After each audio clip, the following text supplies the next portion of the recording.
گلگت بلتستان پاکستان کا ایک ایسا خطہ ہے جہاں کے باشندے پچھلے 73 سالوں سے اپنے آئینی حقوق سے محروم ہیں اور گلگت بلتستان کو مختلف آرڈرز کے ذریعے سے اب تک چلایا جاتا رہا ہے۔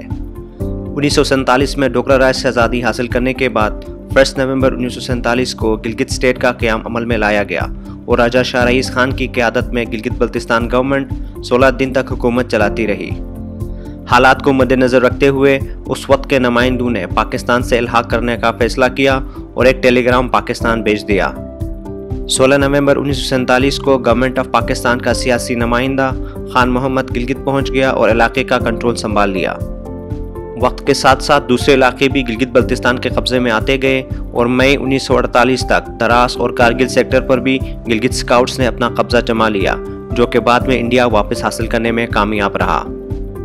پاکستان کی بڑھتی ہوئی طاقت اور قبضے کو بھانپتے ہوئے انڈیا کشمیر کے مسئلے کو اقوام متحدہ کی سلامتی کونسل لے گیا اور سلامتی کونسل نے اپریل 1948 میں ایک قرارداد پاس کیا جس کے تحت انڈیا اور پاکستان دونوں پر زور دیا گیا کہ وہ اپنی افواج کشمیر سے نکال لیں تاکہ رائے شماری کے ذریعے لوگ اپنی تقدیر کا فیصلہ کر سکیں، لیکن دونوں طرف سے کوئی لچک نہیں دکھائی گئی اور کشمیر کا مسئلہ جو کا تو رہا۔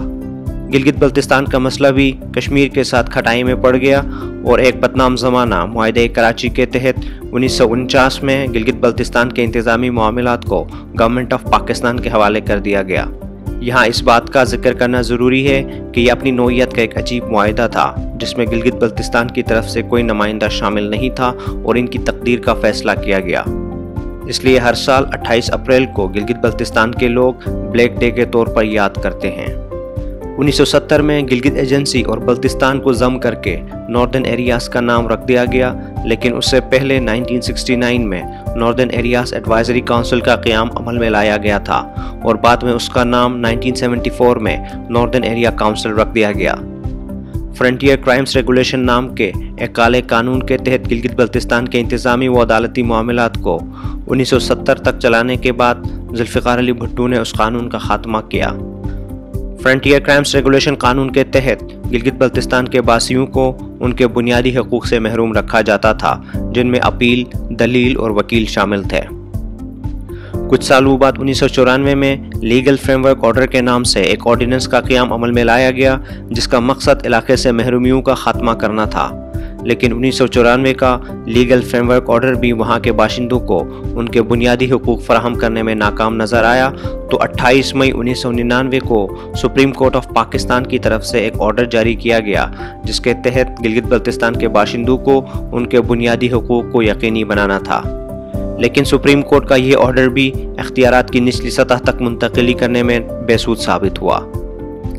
اگست 2009 میں پاکستان پیپلز پارٹی کی حکومت نے Gilgit Baltistan empowerment and self governance order کے نام سے ایک گورننس آرڈر متعارف کروایا جس کا مقصد علاقے کے لوگوں کو با اختیار بنانا اور اختیارات کو نچلی سطح تک منتقل کرنا تھا۔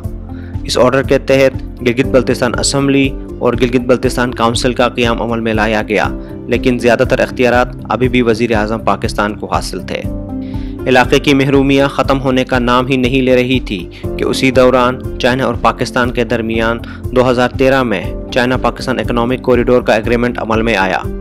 گلگت بلتستان کے متنازع حیثیت کی وجہ سے India China Pakistan economic corridor کے معاملے کو بین الاقوامی فورمز اور چائنا کے ساتھ اٹھاتا رہا۔ علاقے کی متنازع حیثیت کی وجہ سے بین الاقوامی مالی اداروں نے دیامر بادشاہ ڈیم جیسے منصوبے کو قرضہ فراہم کرنے سے بھی انکار کر دیا۔